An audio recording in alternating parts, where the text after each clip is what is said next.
Hello everyone, welcome to my YouTube channel ఉదయం life style. ఈరోజు మనం ఆమ్లెట్ ఈ టిప్తో చూద్దాము. సో ఫస్ట్ ఆనియన్ వేసుకోవాలి, తర్వాత సన్నగా కట్ చేసిన పచ్చిమిర్చి, నెక్స్ట్ కొత్తిమీర, ఆ తర్వాత కొంచెం కారం పొడి. నేను ఇక్కడ 2 ఆమ్లెట్స్ చేస్తున్నాను 2 ఎగ్స్తో. సో కొంచెం కారం పొడి, పచ్చిమిర్చి ఆల్రెడీ ఉంది కాబట్టి కారం పొడి కొంచెమే వేసాను. తర్వాత హాఫ్ స్పూన్ ఉప్పు. సో ఇక్కడ టిప్ ఏంటంటే, నార్మల్గా మనం ఎగ్ వేసుకొని ఆ తర్వాత ఈ ఆనియన్, పచ్చిమిర్చి ఇవన్నీ వేసి మిక్స్ చేస్తాము. అప్పుడు ఉప్పు కారం అనేది సరిగ్గా మిక్స్ అవ్వదు, ఉండలుగా వస్తుంది.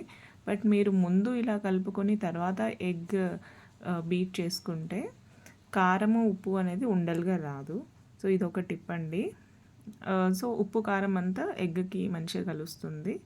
సో ఇక్కడ నేను 2 ఎగ్స్ వేస్తున్నాను. 2 ఎగ్స్ వేసి ఫస్ట్ బీట్ చేసుకుంటున్నాను ఆమ్లెట్ కోసమని. సో కంప్లీట్ బీట్ చేసిన తర్వాత ఒక half spoon onion, ginger garlic paste, అల్లం వెల్లుల్లి పేస్ట్ వేసాను. సో అల్లం వెల్లుల్లి పేస్ట్ వేసిన తర్వాత నెక్స్ట్ ప్యాన్ పెట్టుకొని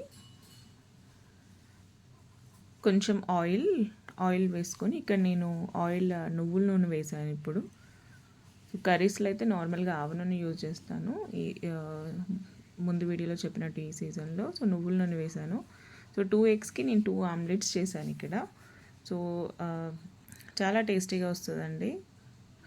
ఉప్పు కారం అంతా ఎగ్కి ఆమ్లెట్లో సరిగా కలుస్తుంది, ఉండలు ఉండవు కాబట్టి కరెక్ట్గా వస్తుంది.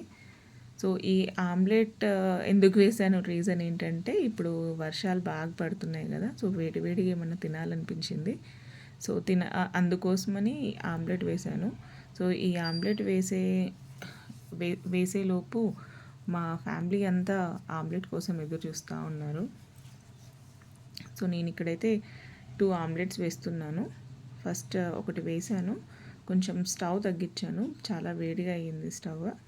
కొంచెం స్టవ్ తగ్గించేసి ఇంకొక సెకండ్ ఆమ్లెట్ వేసాను. సో నాకైతే ఆమ్లెట్ వేసినప్పుడు ఏం చిరిగిపోదండి, బాగానే వస్తుంది. సో వేడివేడిగా వర్షంలో వేడివేడి ఆమ్లెట్ రెడీ అండి. 2 ఆమ్లెట్స్ చేశాను. సో హాయిగా టీవీ చూస్తూ అలా తింటూ ఉన్నాము. Thank you for watching.